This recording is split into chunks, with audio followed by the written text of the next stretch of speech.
Welcome back to Good Morning San Diego. The Challenged Athletes Foundation is continuing its important work, and here at KUSI, we love to showcase the work they're doing and share it with you. And joining us today with Bob Babbitt, with CAF, is Emily Gray of the Challenged Athletes Foundation. So this is really exciting, so Bob. You bring us such amazing individuals that give us endless amounts of inspiration. Yes. And as if the pull-up video wasn't enough, no, it gets even right? better. So, Bob, I'll have Yes. I'll start with you and have you give us your introduction to Emily Gray. Well, absolutely. So Emily grew up in South Africa. Age of 10, she had her cancer, leg amputated all the way up.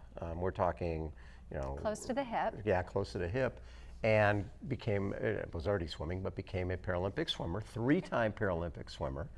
Then really has been here in San Diego with Rudy Garcia-Tolson, who's a 5-time Paralympian. And Emily and Rudy are both into climbing, and Emily has gotten really, really good at climbing. And now that climbing is in the Paralympics for 2028 in LA, I think a new fire has been lit under Emily, who is so focused on getting better and better. And you've probably seen the video of her doing like 15, 16 pull-ups. Look at that. We sped it up just a little bit. But Emily, tell us really about this journey, because as if, overcoming a leg amputation at 10 because of a cancer diagnosis wasn't enough, you've gone on this journey and you've just continued to challenge yourself. I mean, going from swimming, now taking on a whole new sport. Tell us about this journey. Yeah, I mean, for sure, it's been a long journey and definitely has had its challenges. But I think at the end of the day, I felt like I was blessed to kind of have another opportunity to live my life. I overcame cancer. I definitely could have passed away from it. And I think that's an opportunity to live a full life and kind of grab it and do as much as I can and set big goals for myself and go for them. I'm always so inspired by the outlook on life that, children of childhood cancer, with or without an amputation involved, but just how they have this renewed perspective on life. What was that like for you at 10 to be faced with that and to decide, it's not going to stop me? Yeah, I mean, at that time, there was no social media, and the communities felt quite small, so it felt quite lonely at times. It wasn't like it is nowadays. I didn't have a CAF back in South Africa. I couldn't reach out to a lot of people, so it definitely felt quite lonely and very scary. And I think sport really kind of gave me that confidence to get out there and set goals for myself and really start believing in myself and that I could achieve great things with 1 leg or 2 legs. Doesn't really matter. Yeah. Bob, talk about the introduction, because, with the no social media, I mean, we know Rudy Garcia-Tolson. Yes. We've met him many times on our show, but is that how you were introduced to Emily?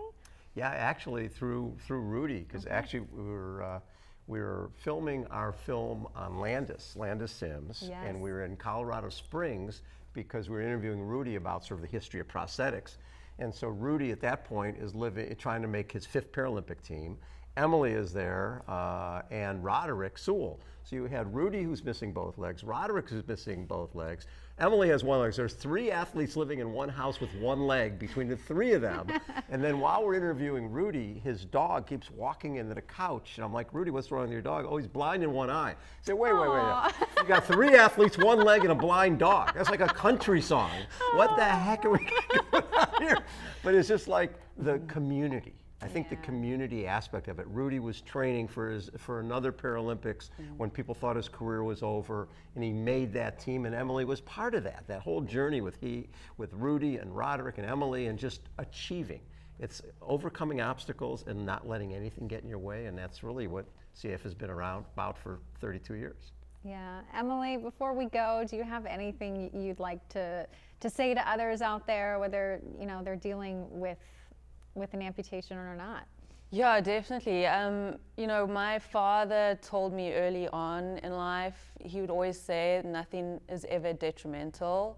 And sometimes in the moment, things can feel so heavy and overwhelming, and you're just not quite sure how things are going to work out. But I think it's really, you've got to take it day by day, step by step, and surround yourself with the right community. Get outside, you know, go for a walk if you can, go have a coffee with a friend, kind of really helps build you up and lift you up. So I think community and having a belief in yourself and goals for the future. Well, you have a whole community now that's going to be rooting you on in the 28 Absolutely. Olympics for climbing, and we just wish you nothing but amazing success. Thank you so much. Absolutely. Thank you, Laura.